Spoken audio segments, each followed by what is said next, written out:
Ladies and gentlemen, good evening. My name is Joe Howard, Director of Research at RAUSI. I'd like to welcome you all to the Rocky Mountain Conference series on security and defense. Our guest this evening is Dr. Chris Ankersen. He's a professor of global affairs at New York University. Prior to working at NYU, he was with the United Nations for about a dozen years, including in post of security advisor in Thailand, and also worked with the Khmer Rouge trials in Phnom Penh. He holds a doctorate and a master's of science in international relations from the London School of Economics. He formerly served in the PPCLI as a Canadian infantry officer and has subsequently pursued an academic career teaching at London School of Economics, King's College, Royal Military College, Carleton, University of Victoria, as well as posts in Greece. So without further ado, I would like to turn the floor over to Dr. Ankersen. Chris, the floor is yours. Thanks very much, Joe, for that kind introduction, and thanks very much to RAUSI for having me here. I'm just going to fiddle about here just a tiny bit. Hopefully you can all see that in my disembodied head in the bottom of your screen there. The title of my talk today is, as you can see, The Army is No Place for a Warrior. And this is intentionally, hopefully, a conversation starter as opposed to a conversation ender. Very recently, the chain of command within the Canadian Armed Forces has taken a look at the term of the warrior, has determined very much that they want to keep the use of the term, but said, for example, that they need to be able to better educate people as to what the term actually means. So taken in that light, I'm going to give you in the next half an hour or so an overview of my particular understanding of the term warrior, pitching it very much not at the individual level, although I think the individual will fit into this conversation, but at the institutional level. So how does the use of the term warrior actually affect or impact the institution, in this case, the profession of arms, perhaps with a specific reference for tonight's audience with the Canadian Armed Forces, and what the implications of that may or may not be. I'm not going to go into great lengths about the positive or the upsides of the warrior. I think we get a lot of that. So will not be necessarily an overly balanced view. It's going to be, I'm trying to make an argument here, but I'm happy to take any questions, any and all questions in the Q&A session. So the bottom line up front, despite the rise in usage in militaries, the term warrior is not without its problems, to say the very least. It has a very long history that is marked by disobedience, misconduct, and misogyny. And as I said, there are particular upsides or advantages to the understanding of the warrior, but I'm here tonight to bury it, as it were, not to praise it. And for these reasons, I think its use should be avoided by institutions, and another term such as soldier should be used in its stead. So that's essentially, if you want to nod off and kind of join us back in half an hour for questions, that is essentially what I'm going to be covering in the next 29 minutes or so. And this is the outline of what I'm going to look at. Talking at the very end of the presentation about what I suggest might be done about it. So let's have a look at this notion of the term and the usage of imagery associated with warrior. We see it all over the place in contemporary militaries, especially, for example, in the United States. Here we can see a change of command parade, a handover of appointment within the United States Marine Corps, and the incoming commanding officer has decided to dress himself up as a Roman or Greek warrior there. We see the word warrior used in a whole bunch of both official and semi-official and unofficial ways. We see things like wounded warrior projects, which exist on several continents, the variations on the name, talking about programs for either welfare or rehabilitation of wounded veterans. We can see here the U.S. Marine Corps using the Spartan helmet and the term warrior in a notion of figuring out what exactly the warrior ethos is.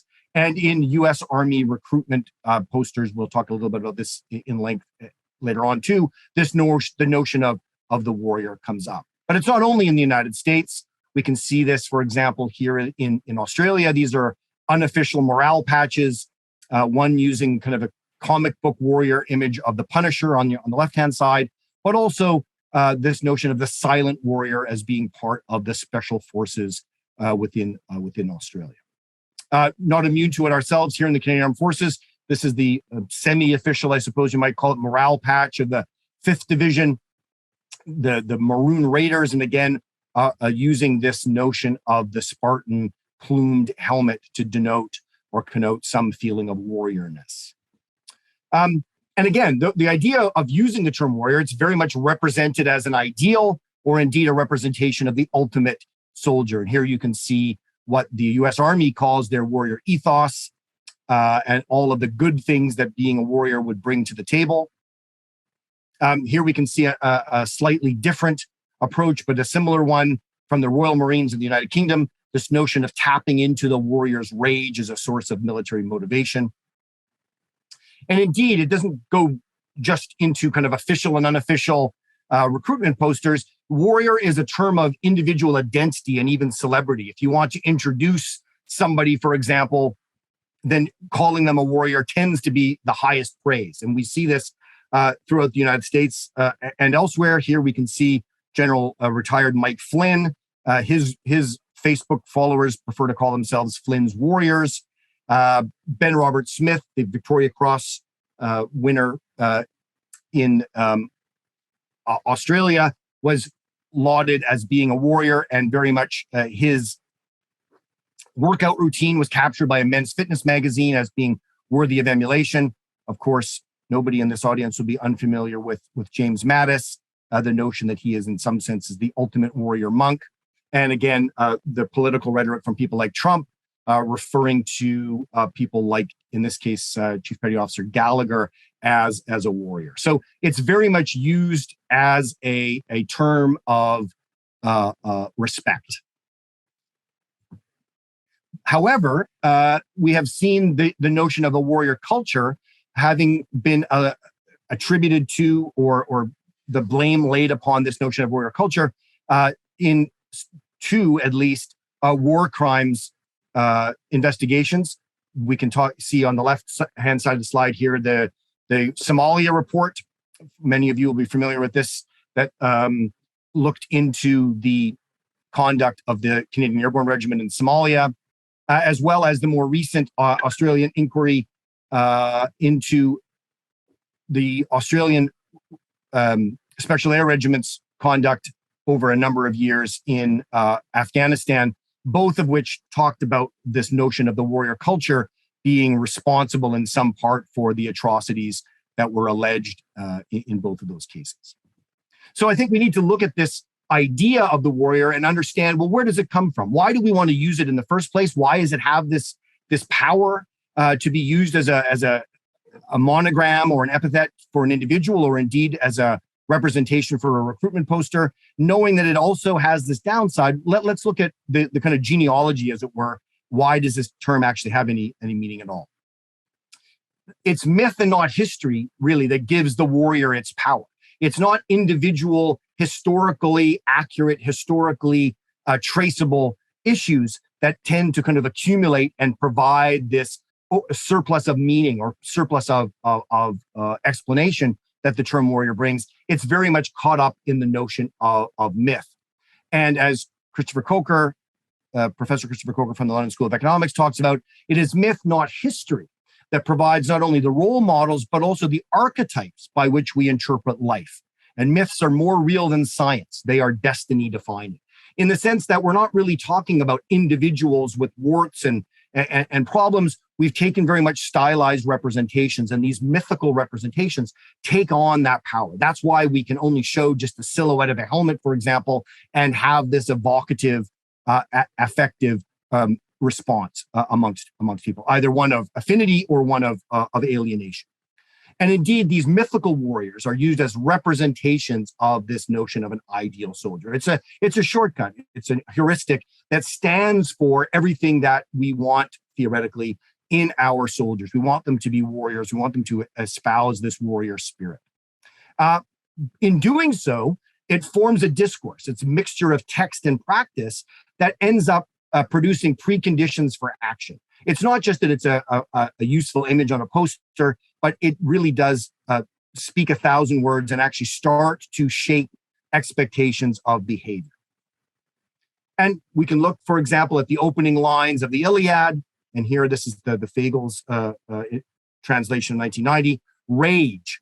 Goddess, sing the rage of Peleus' son Achilles. Murderous, doomed, that cost the Achaeans countless losses, hurling down to the house of death so many sturdy souls, great fighter souls, but made their bodies carrion feasts for the dogs and birds. And indeed, when we read the Iliad, we both get this feeling of kind of a blood and guts, kind of gory war story, but at the same time, it's shot through with expectations for good and for bad behavior. And for those of you that are familiar with the Iliad, you will see very much that the tales of daring do are often counterpointed with tales of shame and despair, both on the mortal as well as the divine plane. And these mythical warriors, they're not just figures that have kind of, we've left behind or only read occasionally. They are shot through in our current use. And very much these mythical warrior archetypes are still very much with us.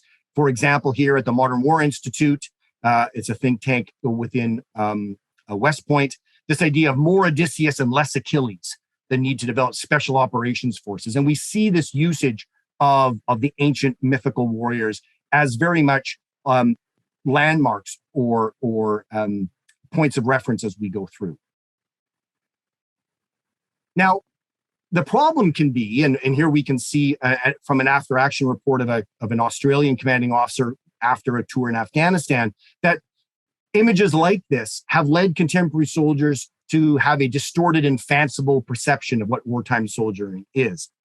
Many soldiers, he felt, feel that they were almost obliged to live up to a rogue, irreverent, and scruffy stereotype that reflect perhaps a superficial and almost Hollywood ideal of the wartime soldier. So let's have a look at that for just a second. Where do these distorted images that this commanding officer is talking about come from? Well, they come from things like popular culture that see warriors as heroes, often as tragic figures. And here we can see again the Marvel comic book notion of the Punisher, who is somehow imbued with an idea of what real justice is. And even if he has to break the rules, he's out there able to kind of put things to rights. Very fanciful understanding from a graphic novel and a later movie of the 300 doing their best to kind of uphold the Spartan ideals on the battlefield.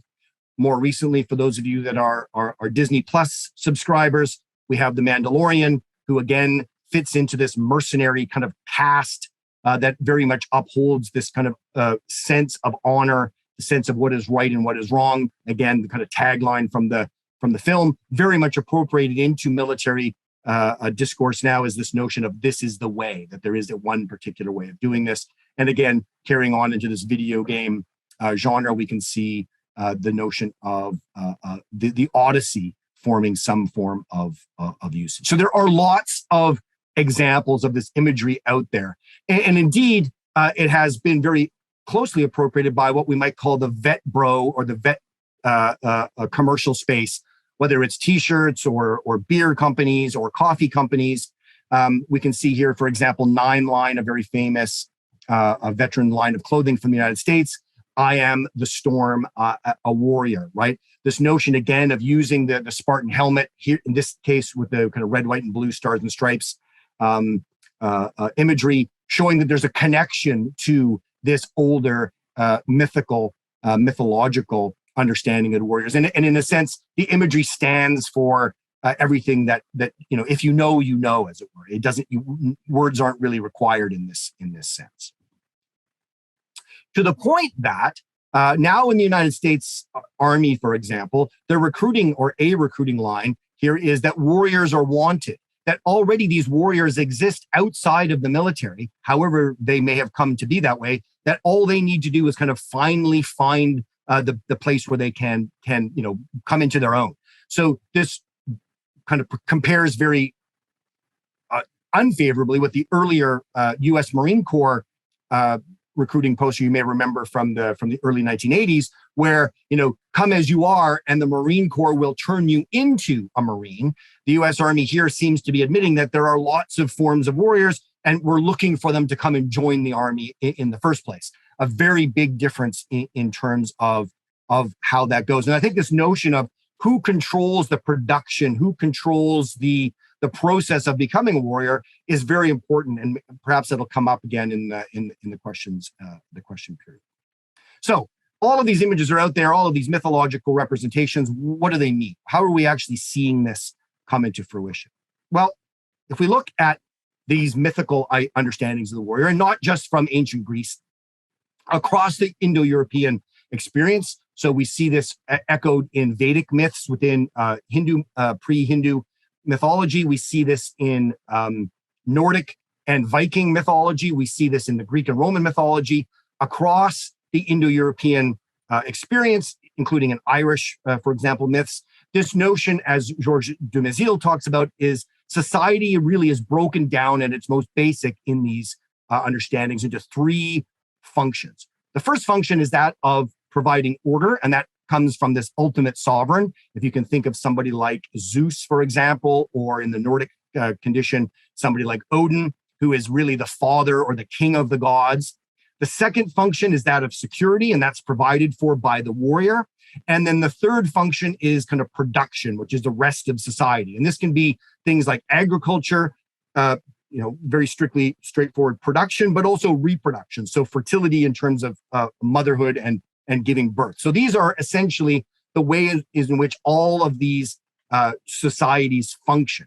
And what happens is, as Georges Dumézil talks about, is that within these communities, the warrior is a thoroughly ambivalent figure, prone to committing random acts of violence or treachery. And he gets very specific in the sense that these sins of the warrior, as it were, line up against the three social functions. They tend to rebel against the sovereign. They tend to commit perfidy against other warriors, killing warriors in their sleep or killing people who are not identified as warriors, whether those are innocent civilians or other kind of non-combatants, or using dirty tricks in order to kind of overcome their opponents, as well as committing sins against productive society, often in illicit sexual relations. And we'll have a look at a little bit of this in more detail here. So against the sovereign, again, this notion of rebellion, we see this repeated in, for example, Achilles and Agamemnon's horrific relationship. Agamemnon, the kind of generalissimo, very much rebelled against by Achilles, already seen as the younger and better warrior, not willing to submit to the old and in his sense, kind of very selfish leadership of Agamemnon. We can see this again, the rocky relationship between Thor and Odin, but also King Arthur and Lancelot.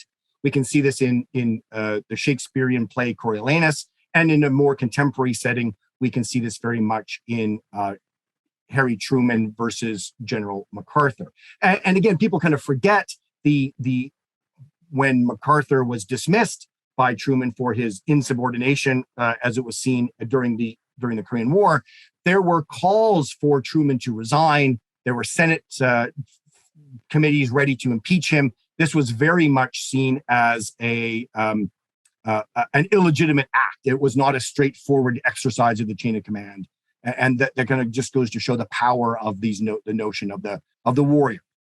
And we can see these again, the sin of perfidy of warriors against other warriors. Again, going back to the Iliad, we can see the notion that Achilles not only defeats Hector, but he drags his body, kind of desecrates the corpse, dragging it around Troy, for example. This was seen as kind of a step too far. The gods intervened, but it was very much seen as an illegitimate usage. And on the far right-hand side of this presentation, kind of just above my head, we can see the Somali teenager, Shadena Roan, being tortured here by a member of the Canadian Airborne Regiment. Again, this notion of a warrior kind of breaking the rules of being a warrior and falling into some dishonorable conduct.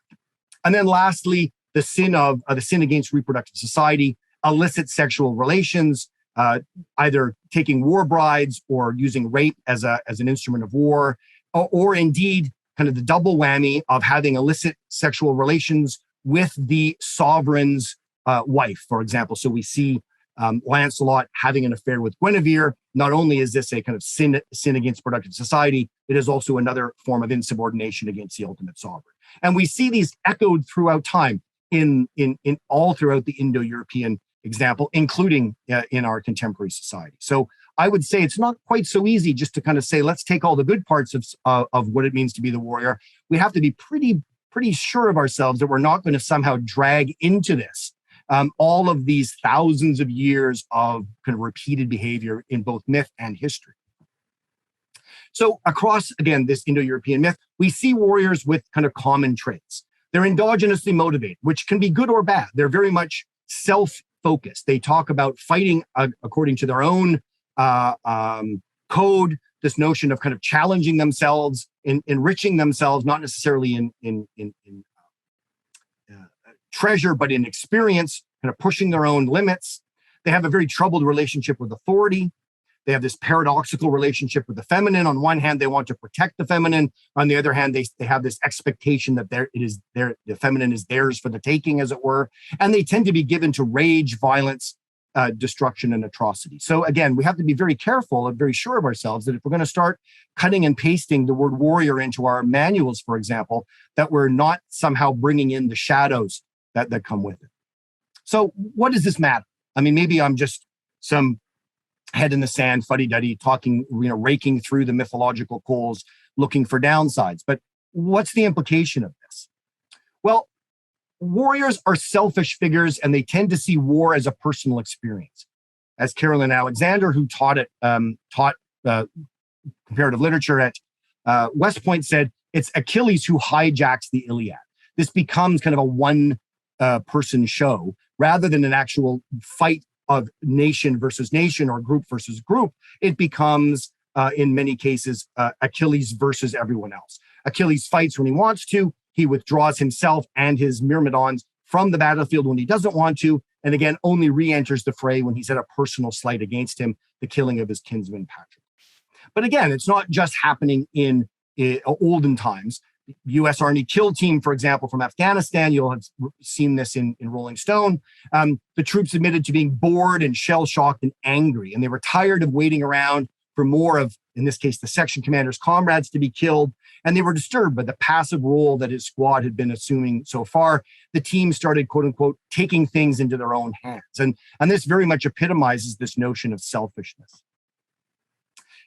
Nietzsche, no stranger to this romanticized version of the warrior, kind of really unlocks what this is. The notion that the warrior is somehow special and apart from society. Stout-hearted old warriors are angry with civilization because he supposes that its aim is to make all good things, honors, treasures, beautiful women, accessible even to cowards. These are the kinds of things that only in days gone by heroes and warriors could have. But the problem with modern society is everybody's the same. There's this egalitarianism which robs the warrior from his specialness. So you have to be even more special, even more elite to be able to kind of recapture and rekindle some of these treasures. And therefore, we tend to see this use of the warrior identity as a form of what Bourdieu would call symbolic capital. It's how you differentiate yourself from the masses. How do you get to be somebody special?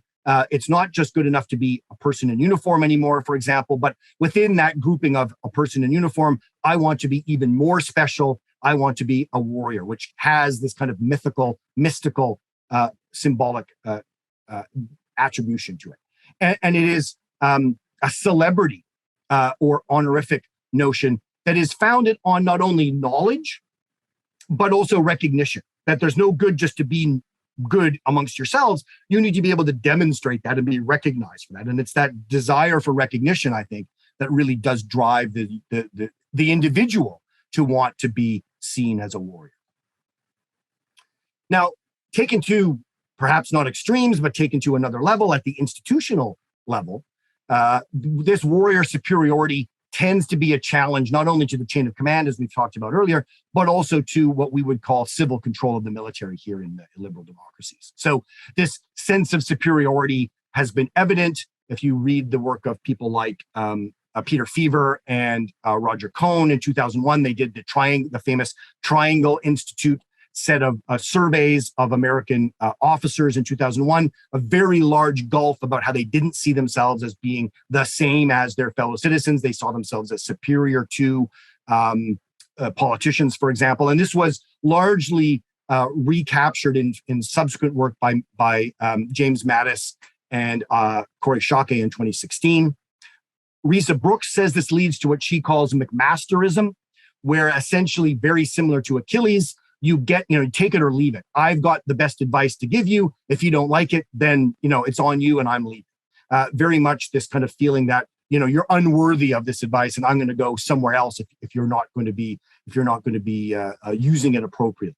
And this can lead to militarism, whereas as military culture is viewed as superior and civilian leaders seen as ignorant, partisan, and again, unworthy of respect. And I guess to take into an absolute extreme, this would come to an approximation of what Harold Lasswell, American sociologist, warned about in 1941, that we would end up with this notion of a garrison state. Not so much where the military has formally taken over, but a world in which the specialists in violence are the most powerful group in society. Several elements in the pattern of a garrison state are incompatible with democratic respect for human dignity, where if you have a problem, you go ask a general. You have a problem, you assign it to the military because they are the most capable and the most respected element of society. So this is where within the institutional side, I think both the erosion of chain of command, but then again, this challenge towards civilian control, this is a particular worry. So what can we do about it? Is there anything that can be done? I think very much rather than going for the perhaps sexier view of the warrior, we really need to kind of focus back on this notion of the soldier. Now, I understand that this causes problems if you're a Marine or if you're a sailor or if you're a person who flies in an airplane. But what I'm talking about here is the more run-of-the-mill terminology, very much anchored in current usage. So I'll use the term soldier, and this is again a dictionary definition from 1915. I apologize that it, according to the mores of the time, uses a particular masculine view of this, but one who is engaged in military service, one who enters into an obligation to some government to devote for a special period their whole energies, and even if necessary, their life, to the furtherance of the policy of that government. I mean, in a nutshell, that's what the nation or the state wants to have within its military. People who are instruments of state policy. This harkens back to the Clausewitzian understanding of what war is, and very much this is the notion. You're not in the military to exercise some dream of glory. You're not there to push your own limits. I mean, those are all fine as individual goals, but that's not why a state actually gives treasure and legitimacy to someone in the military. Those personal goals are very much subservient to the policy of a government. And I think this is where we really need to make our focus. Ralph Peters, who some of you may recall as being particularly gung-ho, later on in some of his writings, he does talk about the notion of needing to be more lethal and more tough. Back in 1994, wrote a very interesting article in the U.S. Army War College journal Parameters, talking about the need for soldiers or people in the military in the West to really focus on this notion of the soldier. We in the West need to focus on the soldier so that we can differentiate ourselves from the warrior. In some sense, at the time, the notion of the guerrilla or the terrorist, very much writing in the early 1990s. So this notion that everything that the warrior stands for, glory, a sense of undiscipline, an individualist view, the skills very much focused on the application of violence, the allegiance either to themselves or some other charismatic figure, very much operating outside the law and really a destroyer of order, according to Peters. We need to focus on the soldier having all of these other kind of better characteristics, a focus on sacrifice rather than personal glory, and so on and so forth. I think we have to take a real critical approach to the application of the term warrior in the profession of arms. It's not just something that is kind of a fad and we can just haplessly kind of cut and paste it into documents and think that there's not going to be any downside. And I think we have to resist the urge that we can kind of cherry pick terms. Oh, well, let's just take the good parts of the warrior tradition and leave out all the rest. hopefully, I've at least exposed the fact that there are severe downsides, and they are long-standing and wide spread, that it's very, I think, very hubristic to think of ourselves being able to do this kind of surgical, let's just take the good stuff and leave the bad stuff behind approach. And we really need to focus and develop and valorize this identity of the soldier. It's not something that should be seen as run-of-the-mill or just kind of generic, but indeed the soldier has a particular legitimate and indeed honorable role to play. And how do we do this? I think we need to be very aware of the power and knowledge that are embedded in texts and practices. It's not just good enough to kind of cut and paste from other people's manuals or recruiting posters, as it were. We really do have to engage with this and see the power that can be within those words. And we have to read widely and critically. And I know I end up sounding a little bit of a heretic here, but just reading military history isn't enough. A lot of military history is really, fairy tales and hagiography, biographies of great figures and regimental histories of units that can do no wrong. That is really, problematic in terms of how we come to grips with the possible downsides and the danger signs of where we might be kind of glorifying, bad behavior as it were. And I think a final word I would say, and this is based on some feedback that I've got in other contexts when I've given this presentation, is that I think we really do need to be careful about cherry picking from other warrior traditions, because people will say, well, yeah, you're right. We shouldn't look at Achilles as the master warrior. We should just go and take the Code of Bushido or, look to other cultures and use their models of warriorship as the better model. And I think we have to be very careful there too, because we have to ask ourselves some and more importantly than asking, answer honestly, do we fully understand the role and context of the warrior that we're looking at in other cultures? Are we prepared to make those kinds of profound adjustments? So for example, samurai warriors were very much cut off from and very much put apart from the other two aspects of society. They were kept apart from productive society. They were kept apart from the notion of the sovereign. So if we're willing to kind of cut and paste some of it, that would only mean that we would have to therefore reorganize society in a more fundamental way.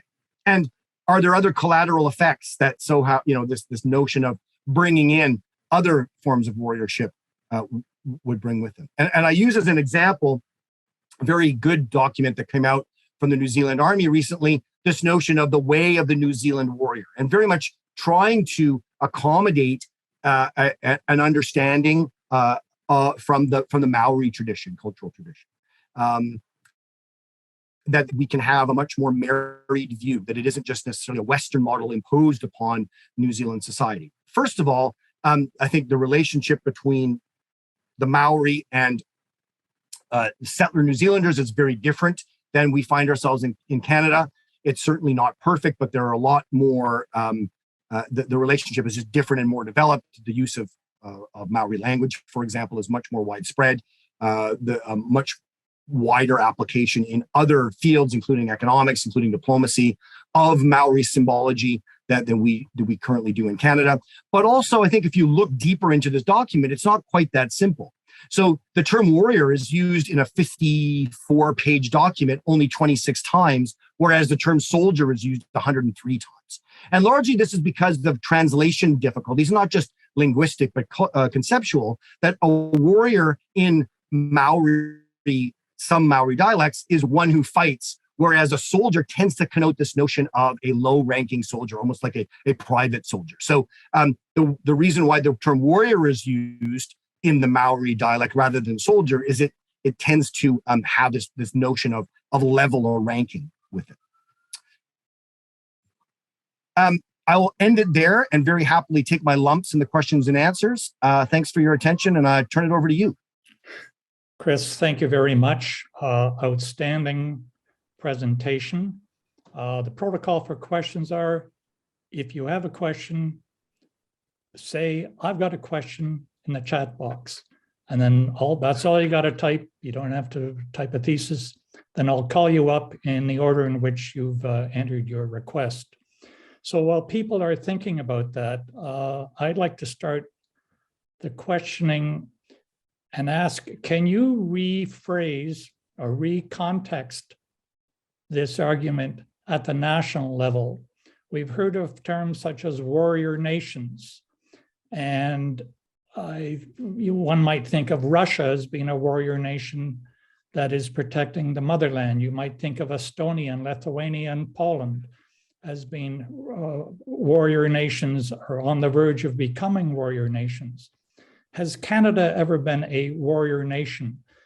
To sum up, does the balance of national interests and national values change this kind of argument that you're presenting? Yeah, I mean, I think one has to be slightly careful that we don't fall into what we might call an Orientalist or an essentialist view, right? That others are warriors and therefore unscrutable or more honorable or less honorable, or you can't negotiate with them because they're really, they're warriors. I think we have to be a little bit careful that we don't fall into that trap and start making assumptions across a population of, for example, in Russia's case, over 100 million people. Has the imagery of the warrior, the defenders of the motherland, been there and is a part of the contemporary, let's say, strategic culture? For sure. But does it have any meaningful dimension to it? What I've been fascinated by is the ways in which the resurgence of the term warrior has come about or not come about. So, for example, you don't hear Ukrainian, certainly not the president, at least kind of, let's call it official discourse, talking about Cossacks or talking about Ukrainian warriors. He's able to kind of use motivational speeches about ordinary Ukrainians acting as soldiers, doing their duty to their country, but doesn't use the term warrior in kind of those fireside chats or his addresses to the nation. I was just rereading the letter that Eisenhower sent out to all members of the D-Day landings in 1944.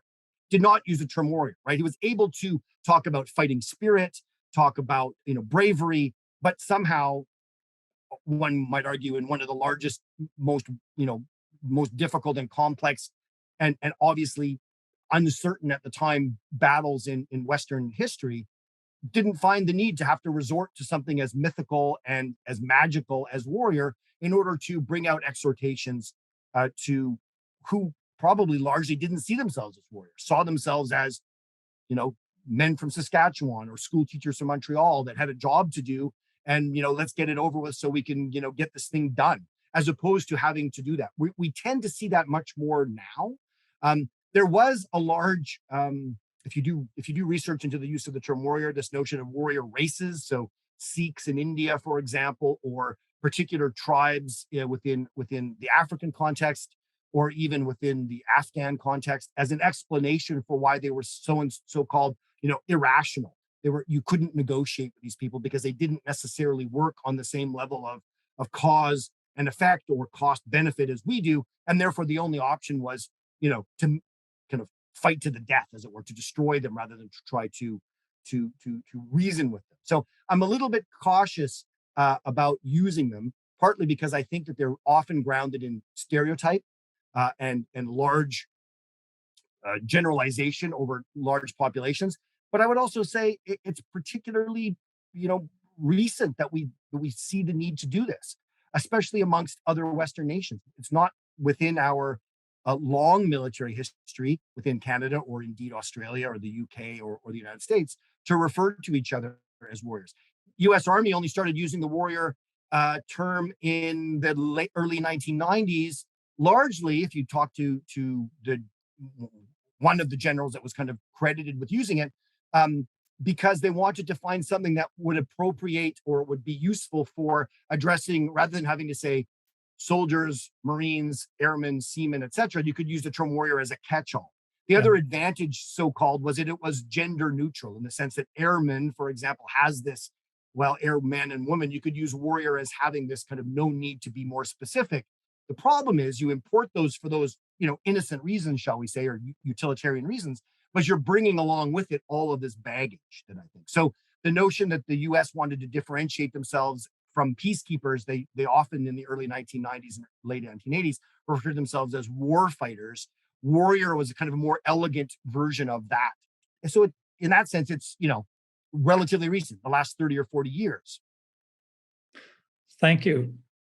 Daryl Cathcart, before you launch on your question, can you just brief us very briefly on your professional background? Because we've had the pleasure of hearing you before, and we should be reminded of where you're coming from. Thanks, Daryl. Yeah, thanks for that opportunity, Joe. I would rather have typed out a question, but nevertheless, here we are. So Chris, like you, I did serve in the Canadian Army for a while. I served in the Royal Canadian Regiment, after which I went off and did a doctorate of education, where I looked at the role of training and education and how that impacts that transition to military service. So that's where my background is in that training and education space, and that well-being. So to my question, you may have answered it, somewhat, and I'm kind of rephrasing the question now as I look at my notes in your last response. And it kind of surrounds, how do we reconcile the aggressive nature we're looking for?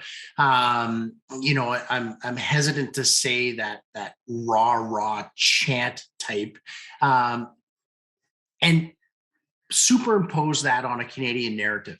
I appreciate the definition that you used of soldier. I'm actually going to carry that forward. I didn't see that articulated in such a manner before. So how do we reconcile that? How do we take a New Zealand approach? Canada, as we know, cuts and pastes a lot of stuff and reworks a lot of stuff. How do we do that in a Canadian context? In some cases, we want to be, aggressive, perhaps hyper aggressive. How do we have that gender neutral bit? A great example of U.S. Air Force airmen. What are some approaches that we should be looking at in a Canadian context? Thank you. Yeah, I mean, I guess my first question or my first response to that would be just be more explicit as to what you want, right? Rather than using one word, be a warrior, be explicit about what that means, rather than just using it as a, you know what I mean, or, letting people somehow kind of bring with them their understanding. You mean like the Punisher? No, I don't mean like the Punisher. You mean like Achilles? No, I don't mean like Achilles. Well, those kinds of conversations. So, for example, again, going back to people like Field Marshal Slim or people like Eisenhower or even Montgomery, they didn't call it warrior. I want you to be warriors. They talked about fighting spirit, right? That's what they meant when they said aggressiveness, having, the initiative, taking the fight to the enemy. I mean, there are ways of expressing, if that's the desirable trait that you want, then use that, socialize that, as opposed to using a much more abstract term that may bring that notion of aggression with it, but at the same time brings with it a whole bunch of other stuff that is unwanted. That, I guess, is my main message, that whatever you want to call it. I mean, again, I think service member sounds quite, administrative. I think the Army is lucky in the sense that soldier is a ready-made alternative. It's not quite so easy for the Air Force or the rest of them. And I you know what? Those level 1, 3 leaf generals can earn their pay and come up with a name themselves. My point would be dragging in warrior because it has some convenience is only the very much, it's the tip of the iceberg, and what's below the waterline is much more damaging than the convenience of having one word to kind of address them all. So the short answer would be explicit about what you mean. What do you actually want your military to be? And that's where you should be inculcating those kinds of values, characteristics, and desirable traits. Maz, can I turn the floor over to you, please? Thank you very much. Firstly, hi, good to see you again, Chris. And just a very brief introduction. I'm dialing in from down under in Australia. I'm also a host of a podcast called The Voices of War, where I've met Chris previously. And one of the things that this is one of the topics that the podcast seeks to address. By professional background, I'm currently a serving member of the Australian Defence Force. And one of the things that I do cover a lot, again, is the Brereton inquiry that Chris mentioned throughout the brief. My question concerns in kind of about the professional nature of most of the Western militaries, and whether the term warrior or any associated term that kind of emerges out of this kind of professionalized notion of a military is part of the issue, and whether we find similar challenges of this kind of embodied notion of the Spartan or the warrior in conscript militaries. And the reason I ask this is because one of the things that's emerging, and I'm sure the audience is very familiar with it, is this a split between the or the growing gap between the civil and the military.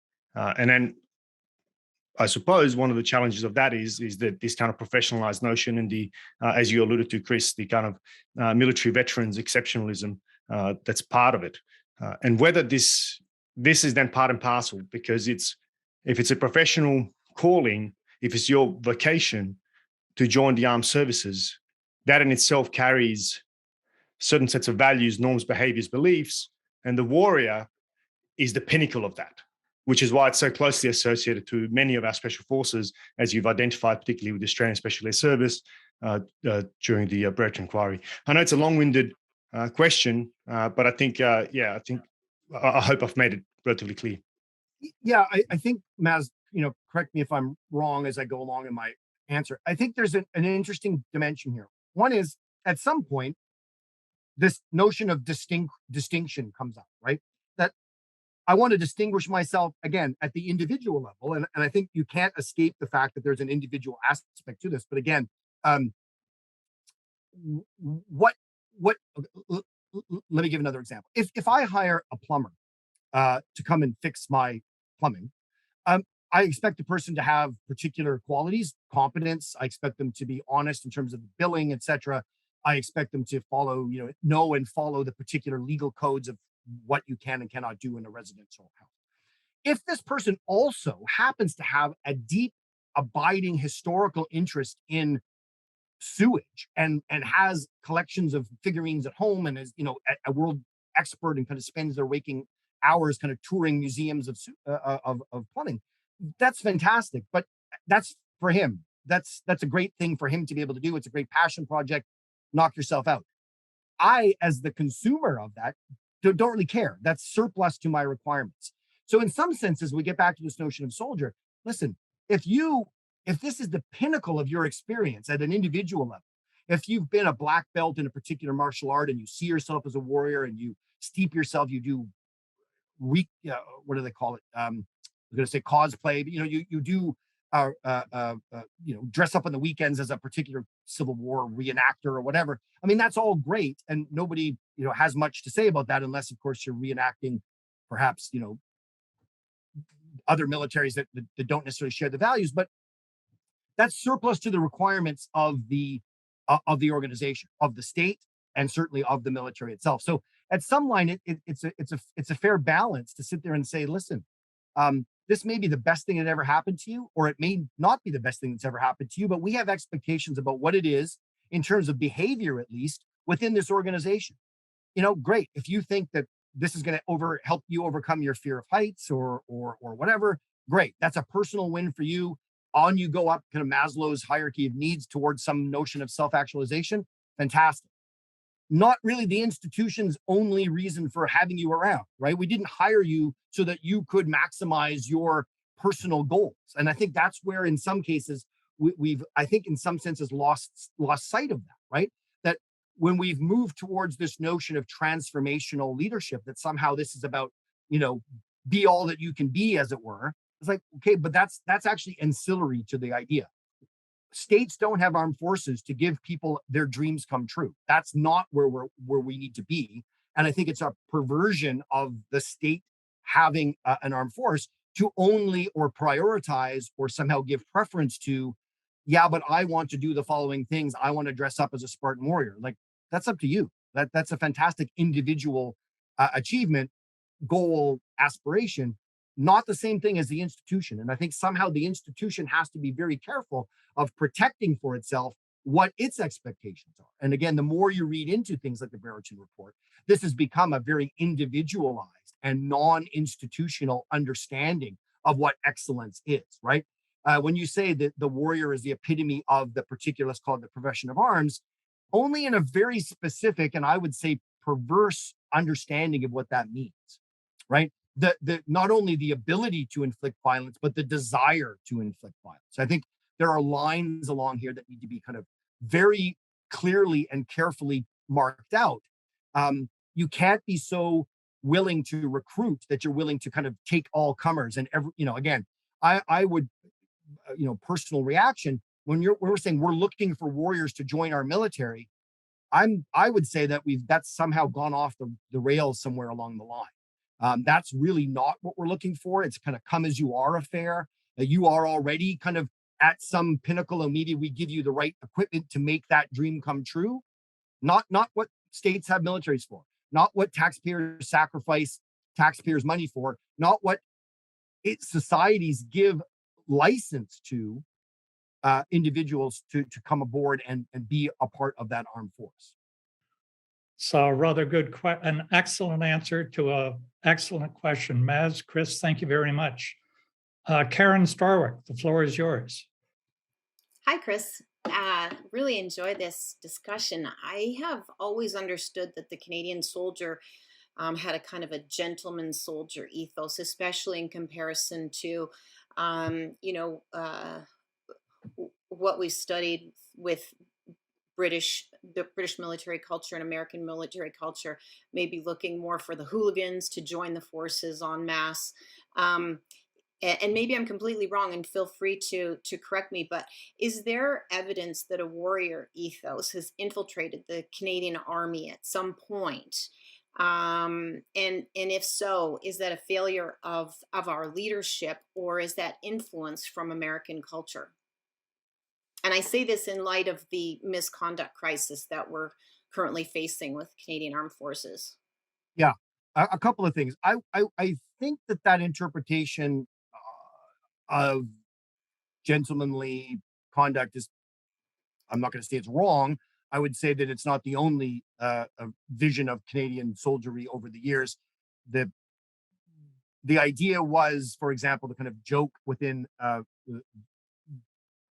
World War II was, if you want to take Berlin, the first thing you need to do is put it out of bounds and then give every soldier a bottle of whiskey, and Berlin will be taken by the next day. So we have had our fair share, I think, of hooliganism as well as atrocities, prisoners of war scandals in the Second World War, or lack of prisoners of war scandals, shall we say.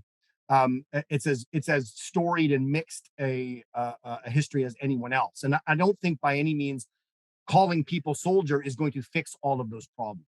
However, where does this come from? I think there has been, as I kind of intimated at, within popular culture, and in Canada, a lot of that tends to be American. We have seen this, infiltration, shall we say, of Canadian understanding of things mediated through American understanding of things. So, for example, you see a Canadians talking about their First Amendment rights, or talking about their, right to bear arms, which are clearly seen through a distorted American lens. And I think that equally has fit itself into the Canadian Armed Forces. If you read a fascinating book by Al English talking about the Americanization of Canadian forces over the last, I think he wrote it before Afghanistan, but certainly in the last 20 years or so, around the world, around NATO, the further Americanization, and indeed the special forcification, as it were, of NATO and other forces, given the nature of the counterinsurgency work that was going on. As Maz said, not only are warriors seen as kind of the pinnacle, within that pinnacle, there are even more pinnacle people like SEAL Team 6 or whomever. There has been a lot of mass import of these images, I think, without the kind of due diligence. And I think to some extent, the Canadian Armed Forces, being a small military, as Joe alluded to, we've tended to do this before, right? Maneuver warfare, we kind of cut and paste that into our doctrine without really understanding what it means or where it comes from. We tend to do that, and we're not alone in doing so. I think in this case, it's a case of kind of bringing an idea in which has a particular utility, but we're also bringing along with it a lot of the downside. Now, again, I won't say that warrior is the notion of the warrior is the only contributing factor to sexual misconduct in the Canadian Armed Forces, but I think it's certainly, if we're looking at trying to rid the Canadian Armed Forces of aspects of itself, of its culture that would contribute to sexual misconduct, then the warrior is certainly one of those things that I would say has a particular long-standing, widespread dimension to it, which does have a notion of sexual misconduct, illicit sexual relations kind of baked into it. So yes. Chris, thank you. Eric Liebert, you have an observation and a question. The floor is yours.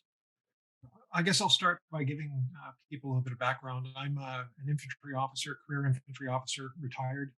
I spent the last 5.5 years of my career working in the Chief of the Defense Staff's office in a small think tank called the Commanders Initiative Group. And so I was looking at problems like this and others during that time. So my observation is that the warrior culture is alive and well in the Canadian Armed Forces, or at least the Canadian Army. I can speak to that in more authority. If you want to look for a local example, the Mountain Man competition, which has become a religious rite up in Edmonton, is an example of warrior culture. It focuses on individual accomplishment. It's not just a little physical fitness competition. It's much more than that. It's an opportunity to show you're the best person in Western Canada. It's a small example, but it's an example of the warrior cultural problem. I can say, just based on my own experience, that the now largely discredited leadership that is still waiting to be sorted out often used the words warfighter to describe themselves, and were very focused on operational issues, and sometimes suggested that their attention would be better served focused on the defense of the nation rather than social issues such as sexual misconduct. So I think it is a very valid, very relevant discussion. This has been broached at levels higher, at the executive level, but has not got a lot of resonation at that level. So those are my sort of observations. I just wanted to circle back on Chris's comments with respect to the institution versus the individual, and ask how an institution that describes people as service members is expected to compete against the power of myth and the selective use of history. To me, that is the rub here. That's why the idea is so dangerous and needs to be understood and properly contextualized. Yeah, it's a great question, and I think it's an uphill battle, right? I mean, who doesn't want to be Achilles or Hector or Lancelot or whomever? I think I would go back and I'll like most good academics, I'm nothing but a self-plagiarist. I think what has to be very clear is the enunciation and articulation of what we mean. So, for example, if you wanted to ask me what I think the worst idea would be, it would be, you're a warrior, come and join us. To me, that's the abrogation of what that means. It's like you decide and then come to us and we'll figure something out to do with you. To me, that's exactly the opposite of what anybody should be doing. The armed forces, the army, the military, whatever you want to call it, needs to be very clear with its attractees as well as its initiates about what it wants. So be explicit. Don't just sit there and say, be a warrior, wink, wink. Okay, what do you mean by that? If you want to use the term warrior, and again, I think right now the terminology at the executive level has been authorized for use, largely because of a pushback against when it was on the chopping block to be gotten rid of. There were many people, especially within the special operations community, that thought that it was absolutely vital. They couldn't possibly somehow live without it. And again, I would say somehow Eisenhower thought he could invade Europe without the term, but regardless, if we are going to use it, then be very explicit about what you mean and actually talk about, don't be like this. Don't be like Petty Officer Gallagher. Don't be like, the Canadian Airborne Regiment. Don't be like the individual members of the Australian Special Air Service Regiment. I mean, I think we need to be very clear what these abstract terms mean, and don't just sit there and say duty, for example. I mean, as we're finding out more and more, these abstractions like loyalty, people are kind of left to determine that either at an individual level or, as somebody in the Wavell room talked about, at the local level. So we have local interpretations at the battalion level or the brigade level or the regional level about what that loyalty actually means, and whether that means loyalty to your regiment, loyalty to your gender, loyalty to a particular commander, I mean, there are ways in which that has to be explained so that those abstractions actually have concrete meaning. And you're absolutely right. It's an uphill battle. Competing against the Punisher when you wear a polyester, bus driver's outfit, and the Punisher gets to wear, cool stuff and kick ass and take names, is not going to be easy to do. But at the same time, I think we have to be realistic about what we're doing and be mindful of the fact of what bad things, the easy way out, or kind of going for the quick win by associating yourselves with Spider-Man or whomever it might be, the flavor of the month.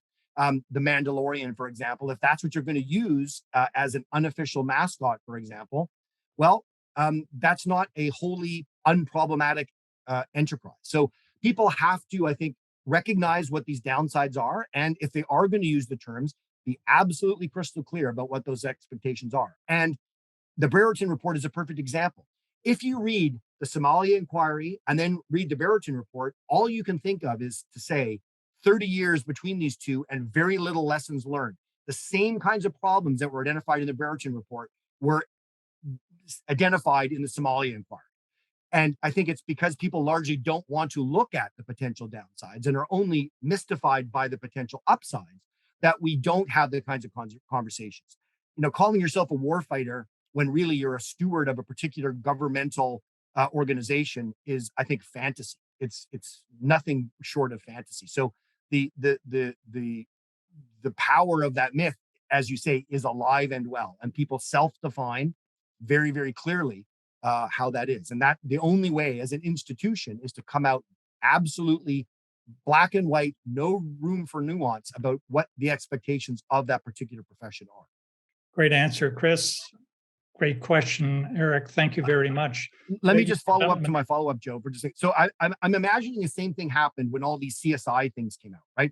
Imagine what it was like when CSI Las Vegas happened, and then all of a sudden the amount of people who applied to go to community college and become crime scene investigators, and they got their first job, and they were given, essentially a stool sample, popsicle stick, and a jar, and told, get to it. And instead the guy's like, but where's my gun? I want to go on the scene. So there's mismatch between the way Hollywood portrays your profession and the way that you are going to portray that profession. Is very much on that profession itself to come to grips with that. And, be from the very minute that people kind of arrive in the recruiting center, very clear about what that looks like. Thank you. Ladies and gentlemen, it is customary that we announce that we are at 8 o'clock. We've gone through an hour. And on that note, we're going to carry on. But should you wish to leave, you are excused, but you are more than welcome to stay around because there are at least 3 other questions on the floor. And I will go back, if I may, to Daryl and put you on the spot. Daryl, did you say you might have a follow-up question for Chris? I did, but because of the robust and very in-depth answers, I think it was spoken to, and my question centered around the is this an academic exercise? It kind of dovetails into what Karen was talking about. Are we using the whole warrior notion perhaps as a scapegoat for some behaviors and attitudes? Does senior leadership look at the notion of the warrior different than operators and soldiers and the like? Is there that much consideration, at the lower level for the in-depth history of the warrior? So my question kind of centered around that, is this an academic exercise or is this reality in the Canadian Armed Forces? Yeah, I mean, I would hope it's not an academic exercise. I mean, a lot of what I do with my life is an academic exercise, and I don't think there's anything wrong with that. But the reason why I kind of, unlike some of the more esoteric stuff I get up to, this is the one that I kind of take out on the road, as it were, is because I think it is meaningful. And I think that there does need to be a conversation. Again, I could make this thing go on twice as long to talk about all of the good things, right? But all of the good things tend to get either, their own fair share of airtime or are assumed. I'm really trying to show that this is not an innocent word that you can just kind of use without necessarily, being aware. And of course, people are not aware. And that's where if I'm an expert in anything, it's useful to have somebody say, hang on a second, expert over here, I'm kind of a nerd. There is a whole bunch of stuff here attached to that word. You might want to be aware of it before you start cutting and pasting it into every manual that you have. And in some senses, that's all I'm trying to do. And maybe that's an overinflated sense of my own impact. But to some extent, not knowing that there are downsides to this, or treating every bad apple as a single isolated case, I think goes against a fairly big body of knowledge. The second thing I would say is, there, as Eric alluded to, there are a lot of people wrestling with this at the higher ups, in the sense that in the, I don't know, year or so that I've been kind of tilting at this windmill, I think senior level, kind of 3-leafer and above, have changed their mind at least 2 or 3 times on its usage. And that's kind of winnowed down into, should it be used in this manual? Should it be used in that manual?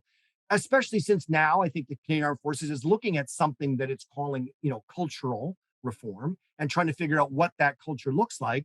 Well, do you want this in or out of that culture? What do, if we take the very basic understanding of culture as what do we do around here, then you have to kind of grapple with that question. Do we use this term? Do we not use this term? How do we mean that? How do we want the 100,000 or so people that are going to be somehow subjected to this term to understand it and use it and pass it on? So I think there's a responsibility. Let me turn it around. If you are going to use this term, you have an enormous responsibility to make sure that your vision of it, your socialized institutional understanding of it, is not abused, that it is actually very clear where the boundaries are, what those potential upsides are, courage, matesmanship, whatever you want to call it. You're very clear about those, but you're also very clear about, beware, right? Here be dragons. There are some problems here. And I think that's the kind of conversation that is incumbent on anybody who thinks this is a good term. And really, from my perspective, I don't pretend to know more than, or have greater responsibility and accountability than the 3 and 4 leaf individuals who have to make these kinds of decisions and are accountable for them. I'm just a kind of person chucking rocks from the sideline. But from that perspective, I think, you can't just sit there and say, oh, this is nonsense. It's, what do we care about 5,000 years of the Indo-European tradition? What's that got to do with what we're doing today? I mean, that's a brave stance. And, I guess, good luck with that. Thanks, Chris. Karen, I believe you have a follow-up question. Yeah, I'm interested to get your thoughts on how you strike a balance between warrior culture and wokeism. And I'm just wondering if there's a risk when influencing cultural change, if the baby kind of gets thrown out with the bathwater and all attributes of soldiering become undesirable in our current society, such that the Canadian Forces becomes an agent of progressive political culture. I think some people worry about that, and I wonder how you would see that through your lens. Sorry, let me share my screen again. I have a kind of reserved slide that talks exactly about that. So Samuel Huntington, in some senses, the kind of leading light in the notion of the profession of arms, at least in the Western understanding, talks about militaries having 2 imperatives. The first is the functional imperative, and the second is the societal one. And warrior, or the idea of the warrior, tends to confuse the notion that Huntington talks about, professional autonomy. So you can't tell us what caliber of weapon to use, or, we're the ones that should be designing the battle plans and you can kind of keep your nose out of it. That notion of the trade-off for professional autonomy, and the trade-off was, we'll stay out of politics and neither the twain shall meet. I think the notion of kind of putting too much emphasis on the warrior negates or only focuses on what Huntington called the functional imperative, which was, is the military able to have the kind of force and instrumental use to protect and carry out the protection of the nation? But even Huntington, certainly no wokester, certainly no Dove, also talked about, way back in 1957, about the notion of a societal imperative. And there had to be a balance, Huntington said, between the functional imperative that is to say, fighting wars, but also doing so in a way that society was comfortable with. And why is that? Because what comes from that fulfilling the societal imperative is the notion of legitimacy. No military can last a minute if it has no legitimacy. And you have to be very careful. The notion, and this has been identified for, one of the kind of paradoxes of liberal democracy, is that the notion of what's legitimate changes and evolves over time. You can't just sit there and say, well, this was good enough for the Spartan 300, therefore it's got to be good for us, and ignore the fact that lots of mores, lots of things that society bears as illegitimate now have been deemed legitimate in the past. So, people can label it wokeism or whatever they want, but there is, I think, going back a long way, this notion that if you don't, even Machiavelli talks about this notion of, if you don't have legitimacy, if you're not able to kind of justify yourself, why do you get to do something special? And in the military sense, in the societal path very much is, we're not allowed to kill people. Why are you allowed to kill people? Well, there's a whole societal answer that goes with that. We're only allowed to do it under certain circumstances. We don't get to pick the wars we fight. You do. We don't get to kind of decide when wars are over. You do. There's a whole bargain there, a societal bargain that societies and their militaries kind of have. And that's not something that gets kind of signed in stone kind of 1,000 years ago and doesn't get updated. It's very much a movable feast. And, ask any CDS. He knows when he's got an illegitimate force, when he has an illegitimate role. He's got to work within both that functional imperative.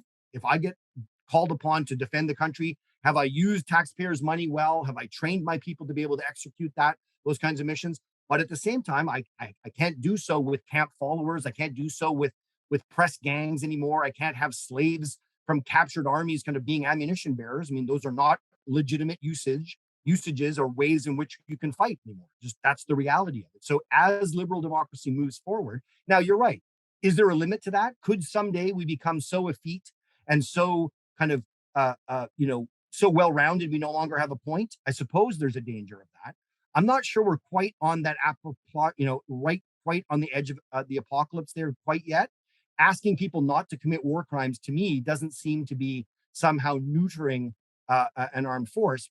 But I'm willing to, there's obviously kind of debate to be had there, but that's certainly my perspective. Thanks, Chris. Turn the floor back over to Maz. You've got an Aussie perspective to offer. Yeah, because I find this conversation absolutely fascinating, and it really kind of boils down to this idea of subcultures and within unit cultures, and the risk of, and I totally see Karen's point about the wokeism risk, because it's certainly something that we're experiencing in Australia, kind of at the back end of the Brereton inquiry and the subsequent impacts that's had on our special operations kind of various units.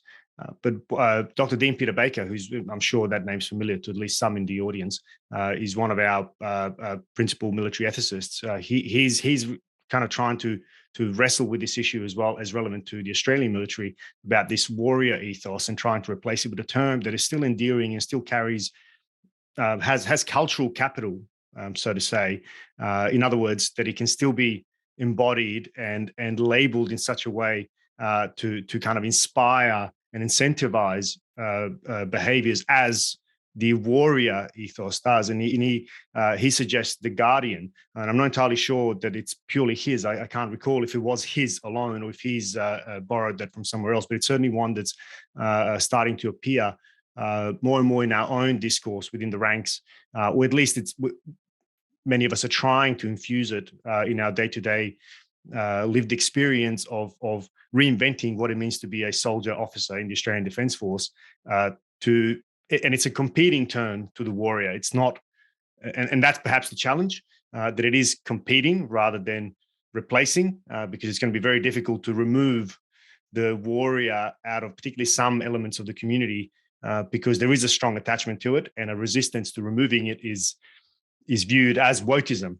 So it is competing rather than replacing, but I think it embodies, and just to the point that Chris was talking about now, about this kind of functional role that it plays in society as well as societal. So it really embodies neatly both, and it can serve, maybe, hopefully, as a term to eventually replace warrior? Yeah, I think there's some merit in that. Although because I'm cantankerous, I guess, argued with people like Pauline Shanks-Corrin against the use of the term, and I'll tell you why. Because again, just using a term and allowing people to kind of fill that term with the meaning they see. So, for example, we're the Guardians, and again, if you look at law enforcement discourse within the United States, this notion of the sheepdog versus the sheep, there's a feeling of superiority, right? Like, I have agency, I'm the Guardian, you are the dumb thing that needs to be guarded again, guarded. You don't even know. You can kind of blithely go on about your business. Don't worry. Rough men kind of man the watchtowers, and you don't need to worry about that. It can easily be perverted as well as the warrior has been. So again, I don't think there's a single word you can just throw in there as the silver bullet, right? It's what does that word mean, and how do you institutionalize that terminology? I would be very careful again about setting up a conversation where the user group defines what it means, right? Because in some senses, it's not really up to you to define it. It's up to the society to define it, because it's they who pay your paycheck. It's they who ultimately bring the military into being in the first place. It's not like the military was kind of fully formed from the head of Zeus and is there and is now this thing that must be accommodated. I think that's already changed the terminology of how we understand the civil military relation. I mean, people talk about checks and balances, for example, within the civil military relationship. Nonsense. There's no check and balance. The military isn't a thing that gets a vote in how this works. I mean, it is a subordinate entity to the state. End of story. So whatever kind of grand narrative you want to design that gives you more authority at the table, I mean, that's illegitimate in my understanding of civil military relations. So I would be very careful about subversive usage of other terms, the kind of Guardian wink, wink, you know what I mean? Like, we're here, these guys don't really know what they're doing. That's no more helpful than the warrior. So I hope it does work. I hope it does have some purchase. But again, I would caution against thinking that in and of itself, it's enough to act as a silver bullet. Thanks, Maz. Robert Curtin, before you share your comment and question with us, can you very briefly introduce yourself and the work that you and Karen are doing? Because that speaks very well to this whole topic that we're addressing this evening. Thank you. Right. Karen and I, for the last 6.5 years, have been interviewing personnel of all ranks from coast to coast, particularly focused on our experience, the Canadian experience in Afghanistan. And so what we have found fascinating, and it reflects on what Eric was saying about the warrior being alive and well in the Canadian forces, our personnel have been involved in a lot of tight scraps. But the thing that is consistent with almost every interview that we have done is that they felt it was important to demonstrate Canadian values. Whatever those Canadian values might be, they thought that, yes, they fought when necessary, but it was more important to build schools. It was more important to help the common people. And so I think that they do epitomize Canadian values. And I would say that they are an example of a cross-section of Canadian society. You have both good and bad. But they are indeed warriors. And, when it comes to political masters, I think sometimes we have to be very careful. If we look at what's happening in the Ukraine right now, societal norms in the West are very, very different from societal norms in Russia currently. And you look at what is happening in that conflict. And I think we're involved here in Canada. There's a lot of criticism of the military, but it's a bit of a pendulum. And right now, I think Karen was right in saying we have to be very careful that we don't throw out the babies with the bathwater, because we have a brilliant military. And this whole idea of elitism, listen, in every aspect of our society, we have people that consider themselves elite, and better than others. I mean, look at our fighter pilots. They all think that they're better than the next guy. I don't see a problem with that. I certainly don't have a problem with people feeling, proud of what they do either. I think that there are, again, at the institutional level, there needs to be boundaries set by the institution and not by the individual, regardless of who that individual is. The second thing I would say is that I'm sensitive to this notion that the military is getting a hard time, but when you look at it from a brass tacks perspective, it just doesn't wash. The Canadian public opinion of the Canadian Armed Forces is largely favorable, always has been. It commands the largest disposable part of the budget other than social welfare spending. It does well and is well regarded. As a matter of fact, probably too well regarded. And what I mean by that is, in a neoliberal state, there's not many other things left for the government to throw at a particular problem, whether that's COVID, whether that's drinking water in a remote village, whatever it may be. The military is very much regarded as the good option, in many cases the best option, in some cases the only option, to address a full range of social problems. So there's certainly I think if the opposite of wokeism is victimization, I mean, the military doesn't really need to be saved quite yet. It's doing okay. It's certainly being and understood within the public policy spectrum. It's given its due accord. I think people are rightly upset with some of the excesses at the level of leadership and culture, and that will get sorted out in the fullness of time. But again, coming to the aid of an institution such as the military, I don't think we're quite at the ramparts just quite yet. Thanks, Chris. Last call, Maz, you're on the floor again. No, sorry, I've wrote it's more a comment in the just to Robert's point. I mean, I totally see it, but I'm just worried about how we prevented this idea of elitism, which even in particularly special forces, the word special in itself is infused with this embodied elitism. How do you then prevent that from sliding into exceptionalism? That rules, because of your elite status and the trust that you have by the citizen. How do we, without embodying and living and breathing an idea of what it means to be a soldier that's removed from the negatives of the warrior, how do we prevent that from sliding? Because it always happens. I mean, war has a desensitizing effect on people, and we know this through decades of research. The impact, the lack of sleep, or seeing your friends die, or all of those things, how the moral frameworks, moral compasses can slowly slide and shift to the point where not only do you see the actions that you're carrying out as not wrong, but you see them as morally just, because you need to fight evil with evil kind of idea, which is of course all part of what it means to go to war and to what it means to live and breathe war and be a warrior.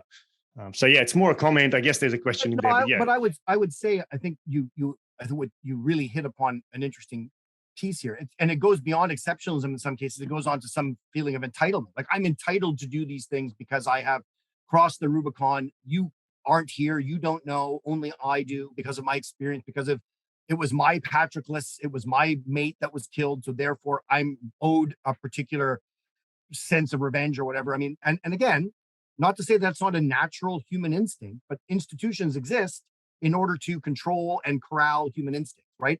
Otherwise, we wouldn't have them. The second thing I would say is, as the Brereton report kind of highlights, it's a very slippery slope, because where do you get to draw the line, right? The Special Air Service is already elite. And yet it was at the patrol level to say, well, I'm even more elite than the elite.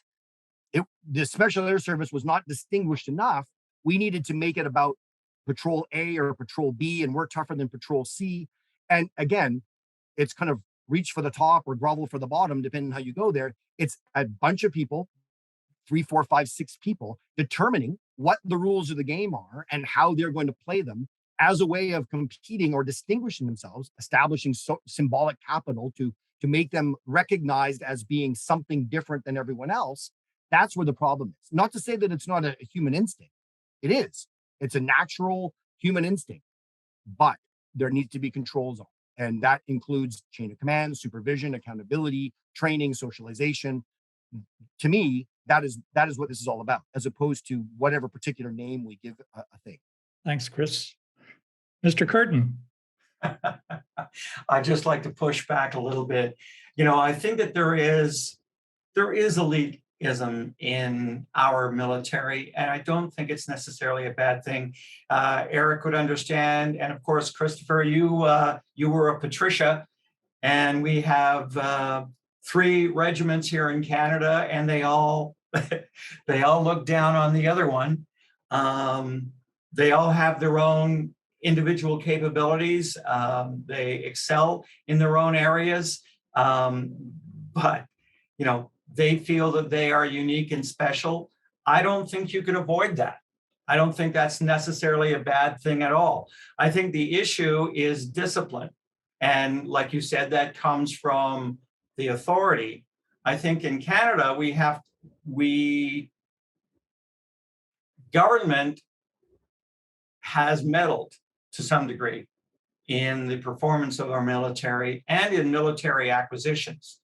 And I think that has hampered the Canadian military and currently is probably affecting it emotionally.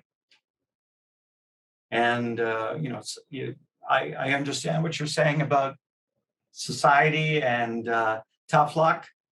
You guys have got it special, but, we have lived in a country where we really haven't had to defend ourselves. We've had a big brother south of us who basically provides the umbrella to protect us. And if anything, we have not supported our military enough. Anyway, that's my comment. I think that's the great, thing about having differences of opinion, right? There's a line somewhere, and there's a kind of blurred line on either side of that where you get to kind of define through the political discourse of party A, party B, philosophy C, philosophy D, where that line should be drawn. I'm making a case for where I think that line should be drawn, and I'm quite aware of the fact that there are many other perspectives of where that line could be drawn. I guess my big takeaway is we, the collective we, have to draw that line, not the users themselves.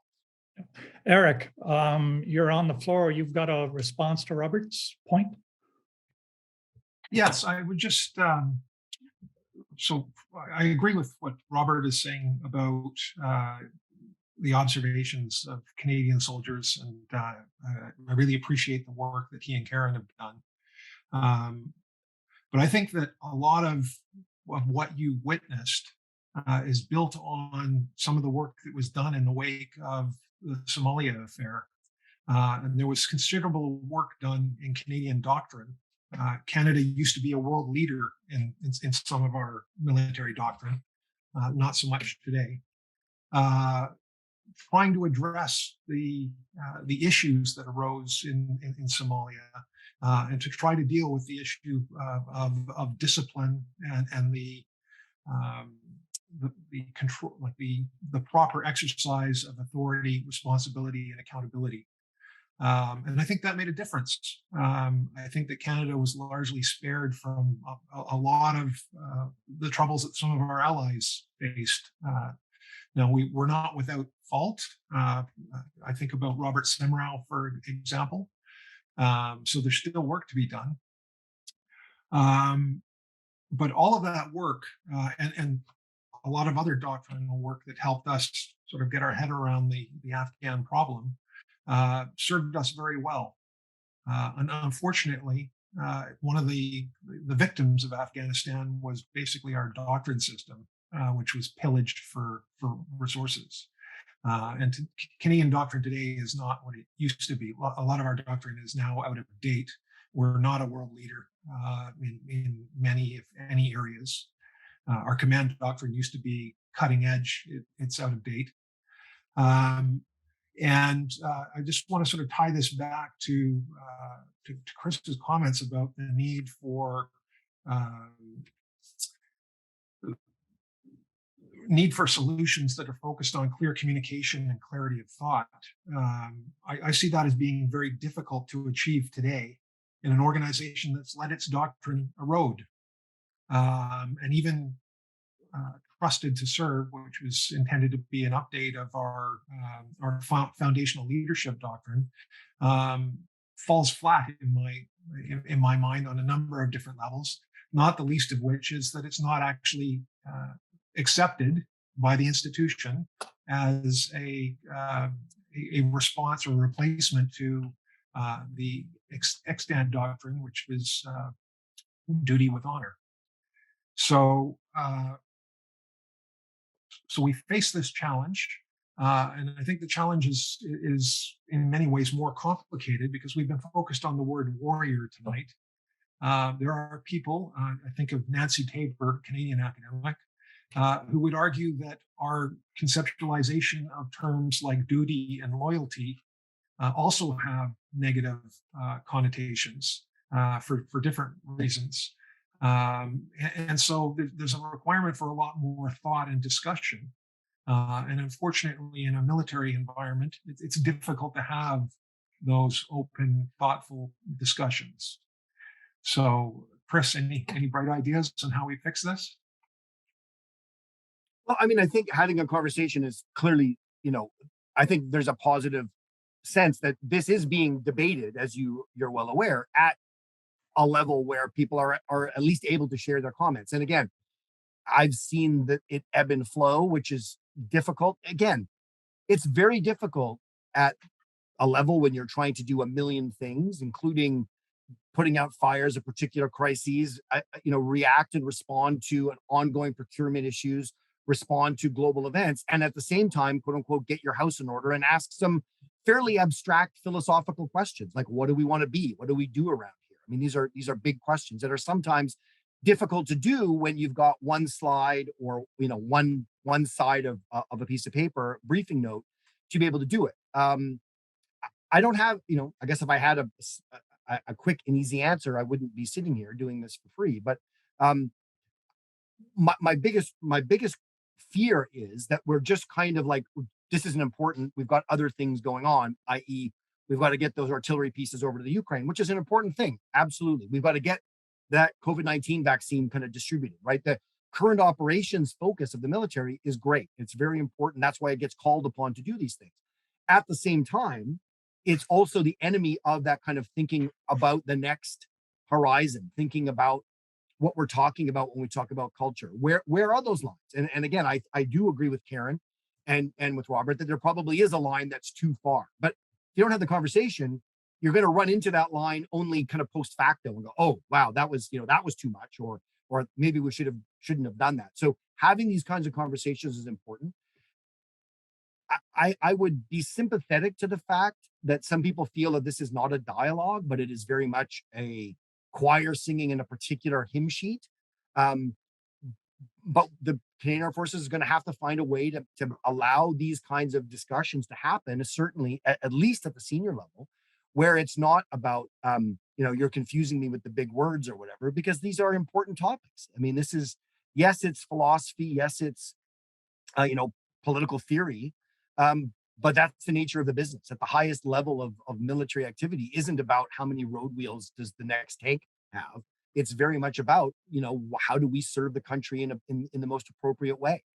And within the Western understanding, it's not the military that gets to do that kind of the sound of one hand clapping. It's very much a dialogue with their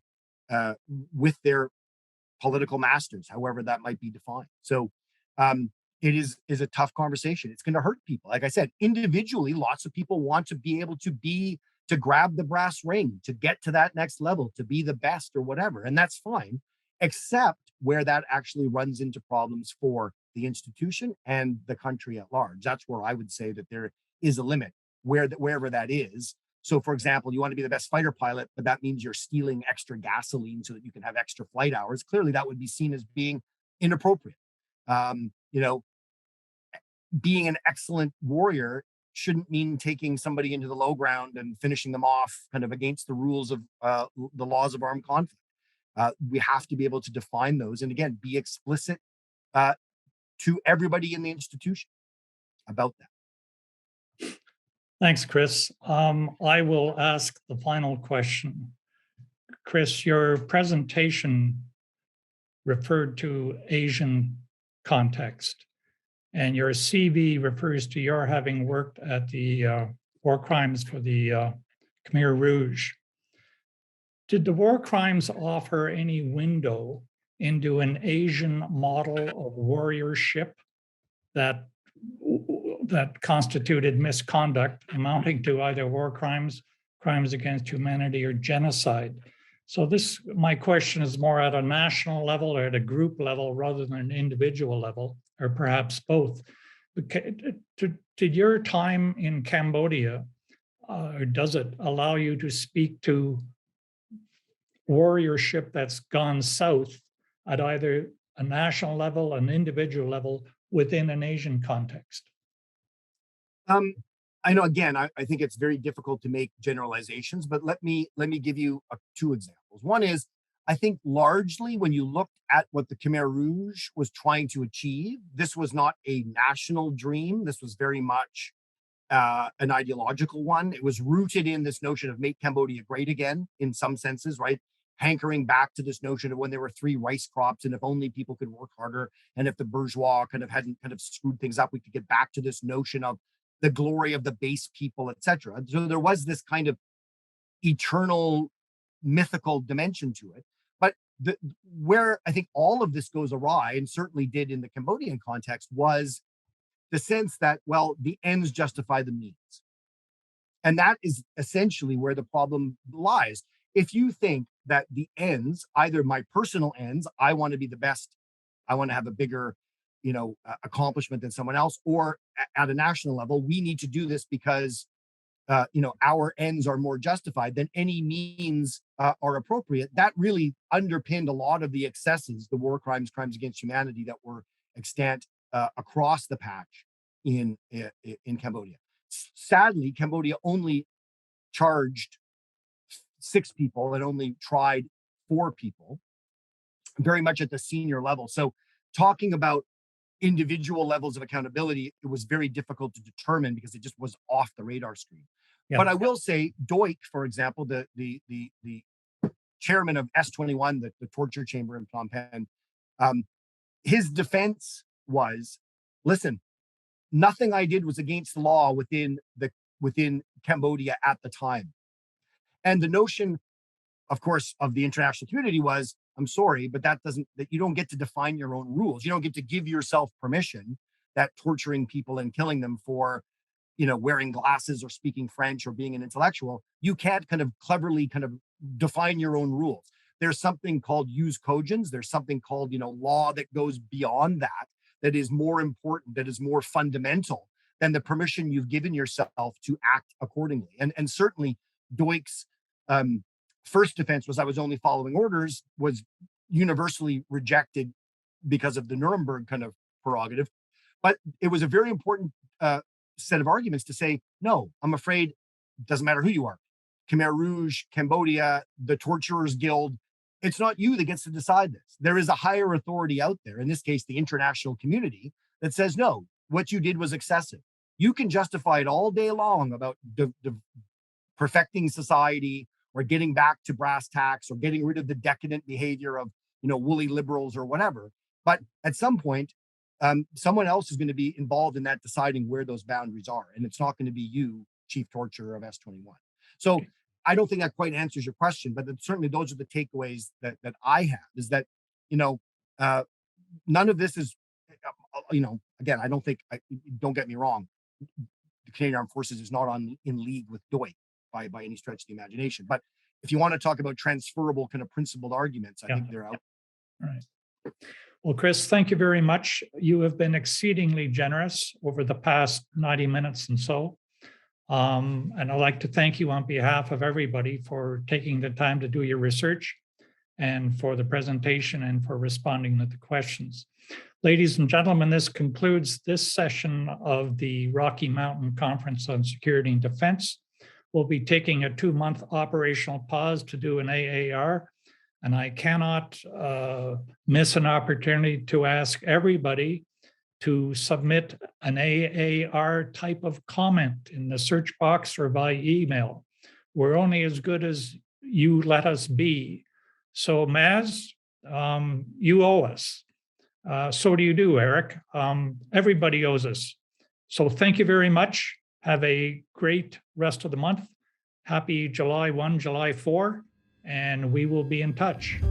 Thank you. Thanks for having me. Thanks for putting up with the presentation. Appreciate the question. It was our pleasure.